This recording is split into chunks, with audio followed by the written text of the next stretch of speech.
Good evening, friends. It is what day? Wednesday, November 6th, 2019. And as I've been talking about in our morning messages, Monday is a very special day. It is Veterans Day. That is a day that we celebrate people who have served in our U.S. military. So like Army, Navy, Air Force, etc., and so forth. Those who have fought and served and are now retired, those who lost their lives in a battle, those who are currently serving. And this is a very special holiday to me because one of my best friends is currently serving overseas.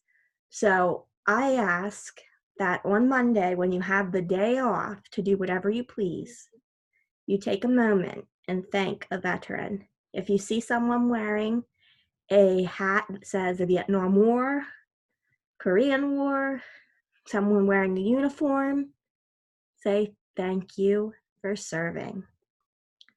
And today we are going to read a special book on a past war to celebrate. This is Ruby in the Ruins.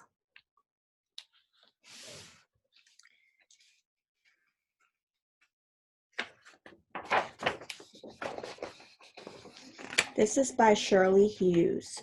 It's dedicated to Tom and Cecilia with love and gratitude. 1945, World War II was over. The fighting had ended and peace had come at last. Bombs no longer fell on London, but many houses near where Ruby and her mom lived were in ruins, with blackened, burned-out roofs. Men were already at work, clearing out the rubble.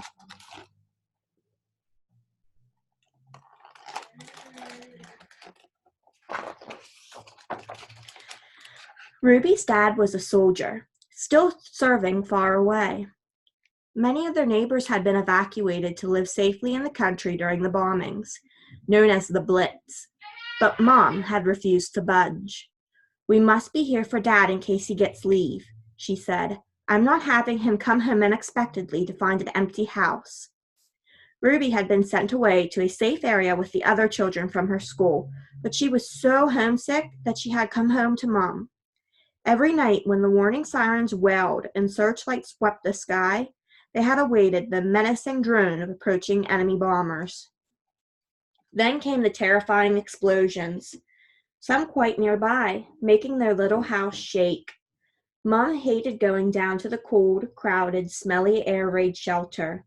So night after night, she and Ruby clung together in the big double bed, covering their ears and praying for the all clear to sound at dawn. So World War II, many countries, including the United States, were involved in a war all across the world. That's why it's called World War. And it was the second one in our history. And it was very scary, especially for people in London and in different parts of Europe who were exposed to airplanes dropping bombs very frequently. And that's what she's talking about. At last, the joyful day of victory had arrived. Union Jack flags flew everywhere. That's the England flag.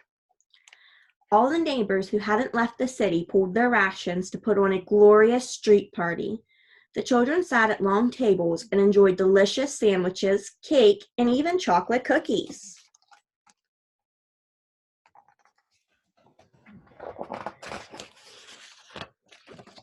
Len Parker's dad was the first to come home. The whole street turned out to greet him. Then Jimmy Nolan's dad, who was a sailor, turned up on extended leave. Okay, we have an army soldier here. This is the 1940s uniform. And a sailor, also a military member. But Ruby and Mom had to wait a long time until, at last, the great day arrived when they set out to the station to meet Dad. It was very crowded. So I see a couple of army men, a couple of sailors, and if you look closely over here,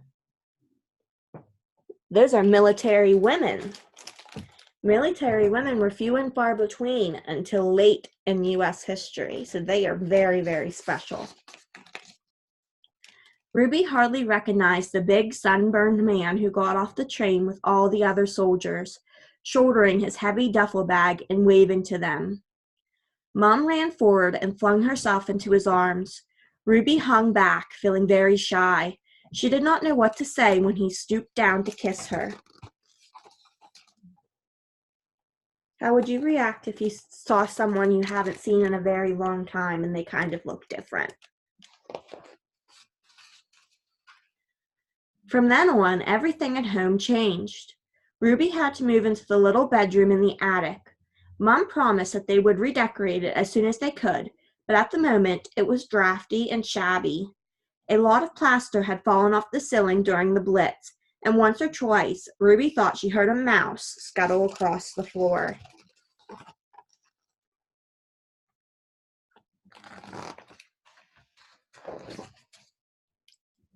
Dad had been promised his old job back, but he had not yet started work. Ruby had forgotten how very big he was and what a lot of space he took up, sitting in their little kitchen.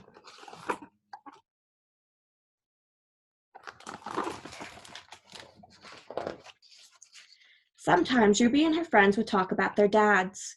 My dad goes out a lot, Len Parker told her. He wants to meet up with his old army buddies and talk about the war and stuff. So does mine, said Jimmy. Len and I like to go exploring sometimes. You can come with us if you like. I'm not sure my mom will let me, said Ruby. In the end, she pleaded so hard that Mom gave in. Well, all right, love, she said, just as long as you don't go far away. Stay around the neighborhood and take care.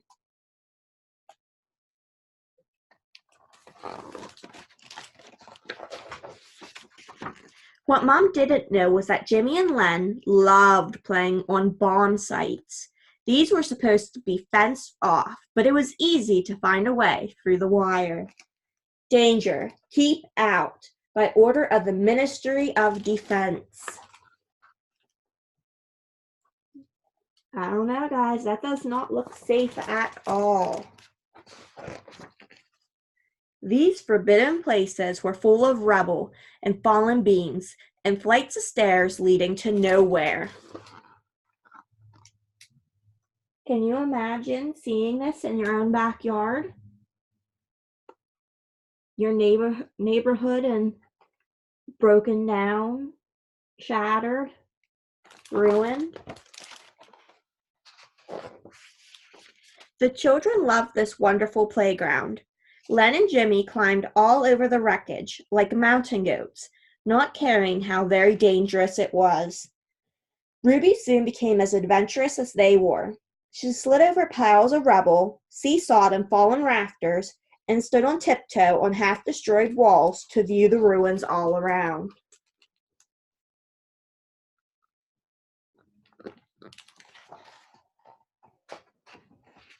But one day when they were playing there, a very bad thing happened. Ruby made an extra big jump across a fallen rafter, missed her footing, and fell. Jimmy and Len stopped playing at once and ran to help her. Ruby's knee was badly grazed, and she did not want to get up. She started to cry. "You'd better run back to her house and fetch her mom," said Len. "Quick as you can, Jimmy. I'll stay here with her."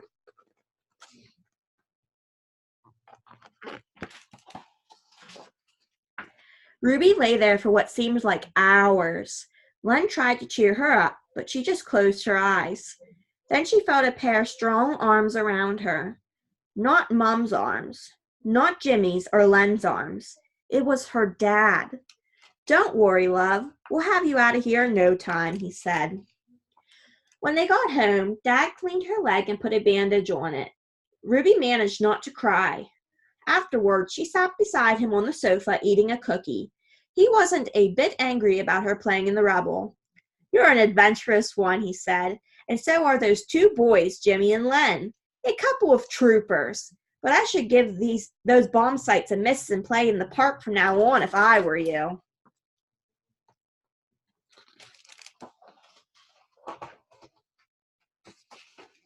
Oh, Dad, I'm so glad you're back, was all Ruby could say. And for the first time since he had come home, she put her arms round his neck and kissed him. Happy Veterans Day.